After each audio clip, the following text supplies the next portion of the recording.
तो all my dear students, आपका welcome है हमारे इस चैनल पर। आज के इस वीडियो में हम लोग सीखने जा रहे हैं गुणनखंड विधि से किसी संख्या का वर्गमूल ज्ञात करना, यानी कि स्क्वायर रूट को हमने निकालना है और कौन सा विधि लगाना है, गुणनखंड विधि का प्रयोग करके हमको स्क्वायर रूट निकालना है। सबसे पहले मैं आपको ये बताना चाहता हूँ कि स्क्वायर रूट का क्या मतलब होता है। यानी अगर आपसे किसी भी संख्या का वर्गमूल निकालने की बात हो रही है तो इसका क्या तात्पर्य है, वर्गमूल से क्या तात्पर्य है। सबसे पहली चीज़ आप ये सीखेंगे, अगर आपसे कहा जाए 4 का वर्गमूल, राइट, अगर आपसे कहा जाए 4 का वर्गमूल निकालना है, इसका मतलब √4 की वैल्यू निकालनी है। अगर आपसे कहा जाए 36 का वर्गमूल निकालना है, इसका मतलब है √36 की वैल्यू निकालनी है। इट मीन्स किसी भी नंबर का n फॉर नंबर, किसी भी नंबर का अगर आपने स्क्वायर रूट निकालना है, राइट, इट मीन्स उस नंबर का अंडर रूट का वैल्यू हमें निकालना पड़ेगा। तो सबसे पहला जो चीज़ आपको समझना है वो यही चीज़ समझना है। नंबर सेकेंड थिंग्स जो हमने समझना है वो ये है कि हमें गुणनखंडों का अभाज्य गुणनखंडों का, राइट, हमें अभाज्य गुणनखंडों का 2-2 का पेयर बनाना है। कितने का? 2-2 का पेयर बनाना है, यानी जोड़ा बनाना है, राइट, 2-2 का पेयर बनाना है। अब आपका प्रश्न ये हो सकता है कि सर 2-2 का ही पेयर क्यों बनेगा, 3 का पेयर क्यों नहीं बनेगा, 4 का पेयर क्यों नहीं बनेगा। तो माय डियर फ्रेंड्स, जब भी वर्गमूल की बात होती है, यानी वर्ग की बात होती है, तो वर्ग का मतलब होता है 2 घात। वर्ग का क्या मतलब होता है? 2 घात। कोई भी करड़ी हो, कोई भी अंडर रूट हो, उसका भी एक घात होता है। जैसे ये करड़ी है, इस करड़ी के घात में अगर कुछ भी न लिखा हो तो समझिए यहाँ पे 2 हाइड है, 2 छुपा हुआ है, यानी कि ये करड़ी का ये निशान है। अगर यहाँ पे कुछ भी न लिखा हो तो यानी यहाँ पे 2 की घात लगी हुई है, जो कि अंडरस्टूड होता है, यानी कि यहाँ पे छुपा होता है, उसको लिखा नहीं जाता है। जिस प्रकार से हमने 4 यहाँ लिखा है तो यहाँ प्लस छुपा रहता है, प्लस अलग से लिखने की ज़रूरत नहीं पड़ती है। उसी प्रकार से यहाँ करड़ी में अगर यहाँ करड़ी का कोई भी घात न लिखा हो तो यहाँ पे 2 का घात छुपा होता है। तो अगर 2 का घात छुपा हुआ है, इसका मतलब ही ये होता है कि इसका वर्गमूल निकालना है, यानी 2-2 का जोड़ा बनाना है। अगर यहीं पे हमने 3 घात लिख दिया और यहाँ पे हमने 64 लिख दिया, इसका ये मतलब हुआ कि आपको 64 का अब घनमूल निकालना है, क्यूब रूट निकालना है। क्या निकालना है? क्यूब रूट निकालना है, राइट। तो अब जो पेयर बनेगा, अभाज्य गुणनखंडों का जो पेयर बनेगा वो 3-3 का पेयर बनेगा। अभाज्य गुणनखंड से तात्पर्य क्या होता है? जैसे ये 64 है, इसको कटाते हैं 32, 16, 8, 2 चौके 8, 2 दूनी के 4, 2 एकम 2, यानी ये जो नंबर्स आए हैं 1 2 3 4 5 6 टाइम जो 2 आया है, यानी कि 2 × 2 × 2 × 2 4 बार हो गया, 5 और 6, ये जो 6 बार 2 आया है, इसका मतलब ये हुआ कि ये सब अभाज्य गुणनखंड है। ये क्या है? अभाज्य गुणनखंड है। अगर करड़ी की घात 3 है, यानी क्यूब रूट निकालना है, इसका मतलब 3-3 का जोड़ा बनाएंगे, राइट। और इस करड़ी के घात में कुछ भी ना लिखा हो तो 2 यहाँ छुपा हुआ है, तो 2-2 का जोड़ा बनाएंगे। तो आई थिंक कि आपको ये एक बेसिक जो जानकारी है वो समझ में आ चुकी है। तो स्क्वायर रूट में आपने तीसरी जो बात ध्यान देनी है, किसी भी संख्या का वर्गमूल दो विपरीत चिन्हों में आता है। जैसे अगर हमने 16 का वर्गमूल निकालना है, किसका वर्गमूल निकालना है? 16 का वर्गमूल निकालना है, तो 16 का वर्गमूल जो भी आएगा, जैसे मान लीजिए 4 आएगा, क्या आएगा? 4 आएगा। तो अब ये सिर्फ 4 नहीं होगा, दो विपरीत चिन्हों में आएगा, यानी +4 भी आएगा और -4 भी आएगा। ये याद रखेंगे। Square root of any number, किसी भी संख्या का वर्गमूल दो विपरीत चिन्हों में आता है, एक प्लस के साथ और दूसरा माइनस के साथ। अब हम देखेंगे वो सारे स्टेप्स कौन कौन से हैं जिन्हें फॉलो करके, जिन्हें प्रैक्टिस करके हम किसी भी संख्या का वर्गमूल ज्ञात कर सकते हैं अभाज्य गुणनखंड विधि के द्वारा। तो आइए उन स्टेप्स को देखते हैं। तो हमारा सबसे पहला स्टेप है, पहला स्टेप हमारा क्या होता है? दी हुई संख्या के अभाज्य गुणनखंड निकालते हैं।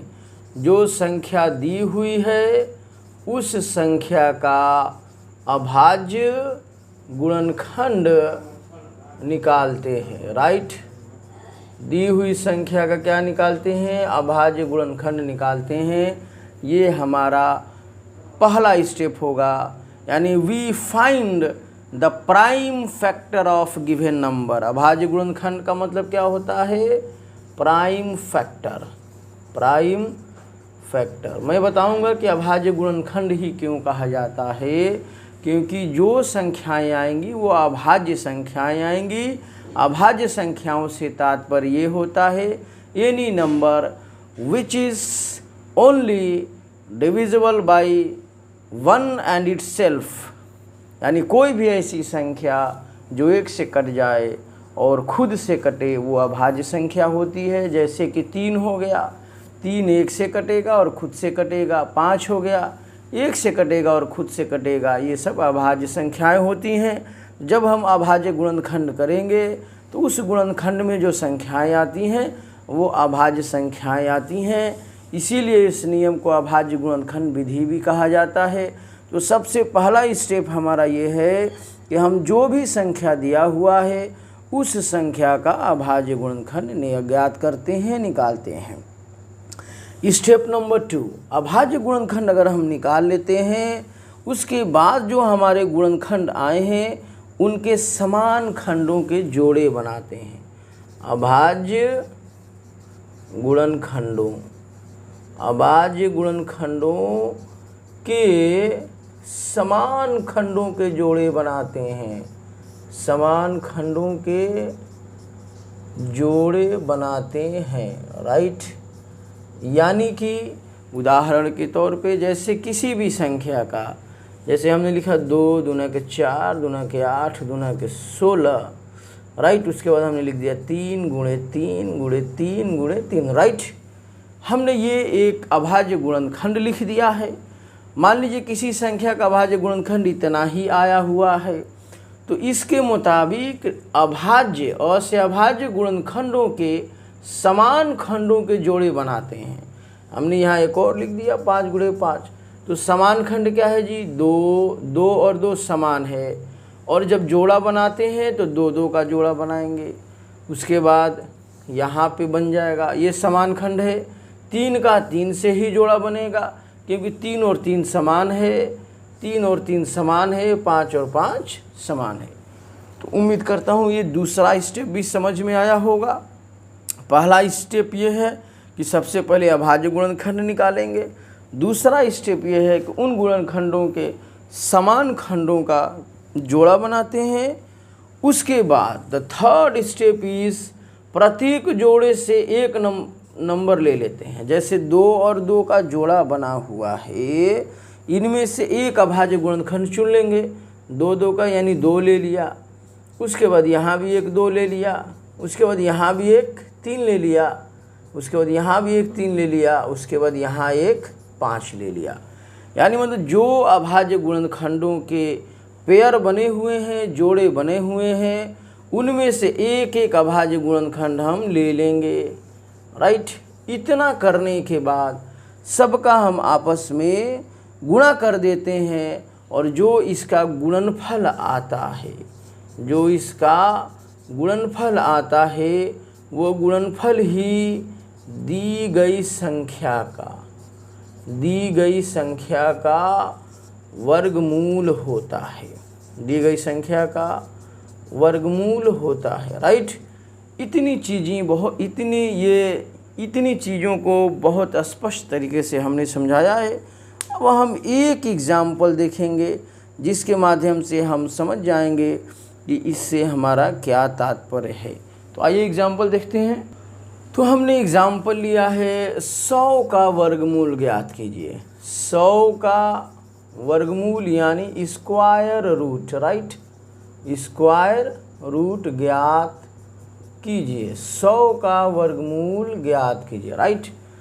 तो जो सबसे पहला हमारा मेथड क्या होता है कि जो संख्या दी हुई है उस संख्या का अभाज्य गुणनखंड ज्ञात करते हैं। लेकिन सबसे पहले लिखेंगे 100 का वर्गमूल। 100 का वर्गमूल का मतलब होता है करड़ी में 100 का मान हमें निकालना है, और यहाँ इस करड़ी के घात में कुछ नहीं है, तो आप जानते हैं इसके घात में जब कुछ भी ना हो तो 2 छुपा हुआ होता है, राइट। पहली चीज़, अब हम क्या करेंगे, 100 का अभाज्य गुणनखंड निकालेंगे। क्या निकालेंगे?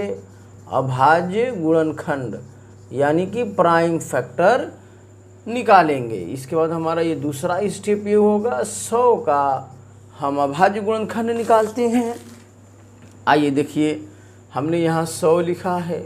आइए, जिस संख्या की इकाई के स्थान पे 0 हो वो संख्या 5 से कट जाती है। तो 5 दूना के 10, 0 उतर गया, 5 चौके 20, 2 दूना के 4, 2 एकम्मा 2, राइट।